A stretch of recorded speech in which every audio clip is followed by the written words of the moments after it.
I'm Suresh Ellawala, Director of Ellawala Horticulture.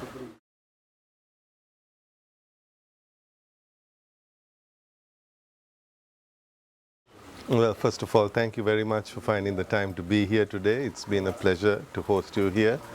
And thank you very much for the work done by STDF in Sri Lanka in training farmers in all parts of the country.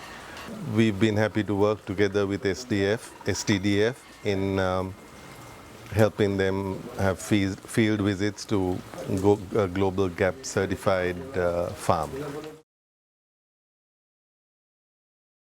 Well, we train them on a variety of things, on proper, whatever the cultural practices that we adopt, whether it's to do with the use of fertilizer, chemicals, hygiene, health, safety, all aspects of that, and how to bring a quality product to the marketplace which is acceptable for export. Well, the way we grow mango here, we manage the tree quite intensively. So as soon as there is a harvest, the tree is pruned, and then upon flowering, and when the fruit is about the size of an egg, we encase it in a bag. The bag helps protect the fruit and reduces the need to use pesticides, fungicides, as well as it improves the skin texture and the color of the fruit. And in some instances, even a slightly larger fruit.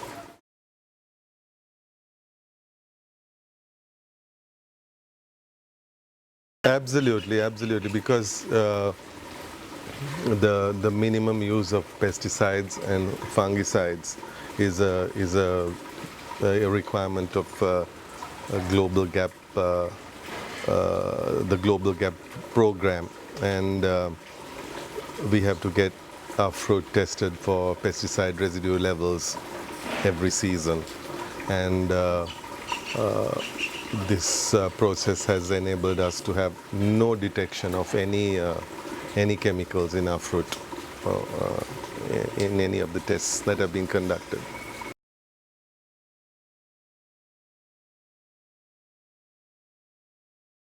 It has certainly helped us in more ways than one. It's trained our workers as well. It's brought quality at a holistic level. We've taken better care of our staff. We've taken better care of the product. And that in turn gives a lot of confidence to our consumer, to our customer. And today customers are looking for product that is safe and certified.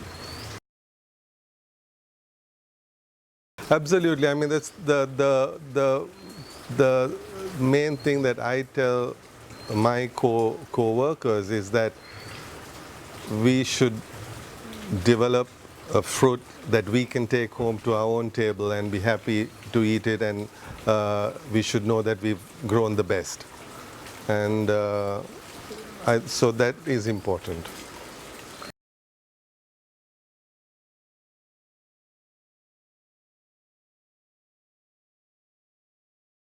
Yes, absolutely. When we've really studied some of the models in some of the other cash crops, or the crops in Sri Lanka, the traditional like tea and rubber, and it's the smallholder that is now becoming the more important sector as manufacturer than the larger plantations. So they are able to take better care of their produce, and the social impact of that is far greater. So we feel that it will be a very good model for a lot of farmers. what Mr. Noberasco is looking for is very encouraging, and his vision is extremely encouraging. He is looking for something more than simply a product. He's looking for the history of the product and what it's feeding back into the community, into the country, and how that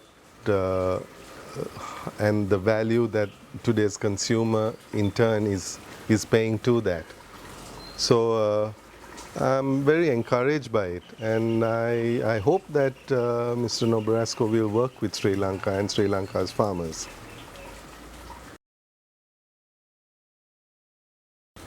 Well, Sri Lanka is a small tropical country, and we have wonderful produce, wonderful varieties of fruit, which I think if this can be a source of a very sustainable economy for its people to develop good export relationships like this.